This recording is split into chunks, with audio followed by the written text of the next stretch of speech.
Today we are coloring an illustration from Ducks Wearing Hats. And since it's autumn, I chose this beautiful illustration that represents the season.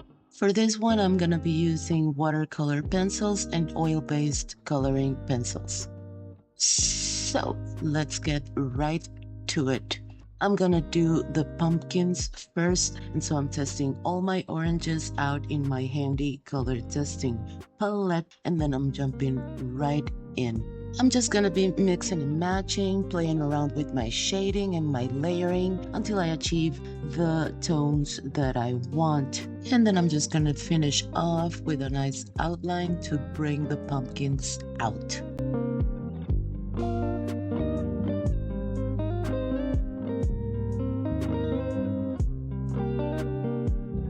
Moving on to the soil, I'll be using my watercolor pencils only because I really like the finish that they have when I'm dealing with big areas of coloring. So I'll just be layering my colors and then using a darker color to shade over and to contour the darker lines.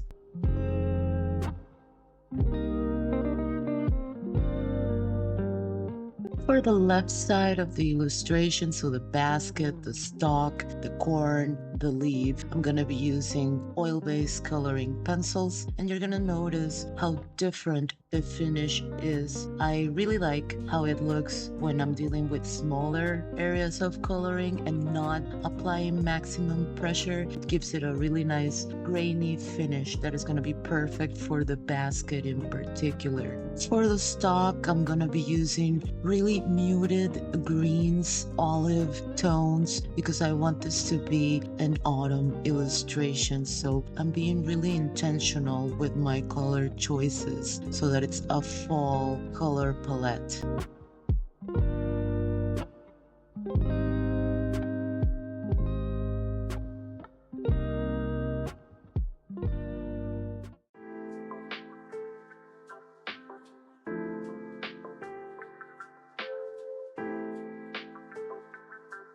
And I'm just incorporating a nice maroon on top of the wheat color to give it that fall leaf look.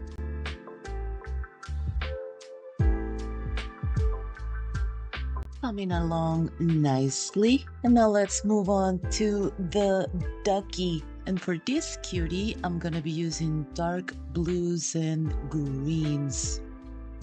I'm just gonna be layering my colors in different ways for all three body parts that I've identified, which are the face, the wing, and the torso.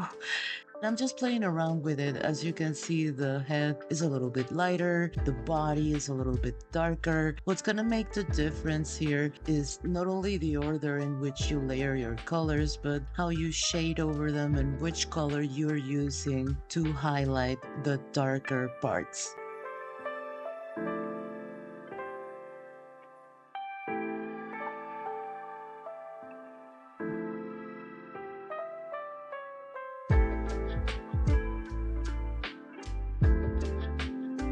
For the beak and the feet, I'm using a more intense reddish orange to differentiate it from the pumpkins.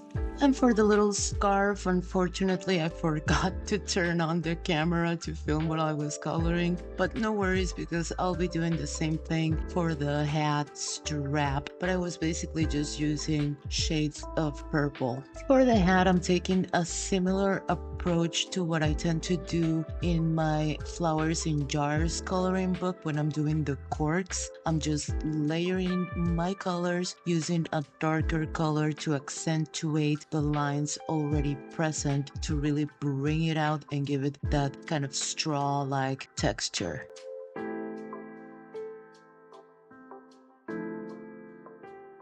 And this is exactly what I did with the scarf. I just alternated my colors and then emphasized the lines with a darker one. I decided the flower was going to be a sunflower, but of course, as I always tell you, it's your choice, your world, your coloring, so you can do whatever you want to do.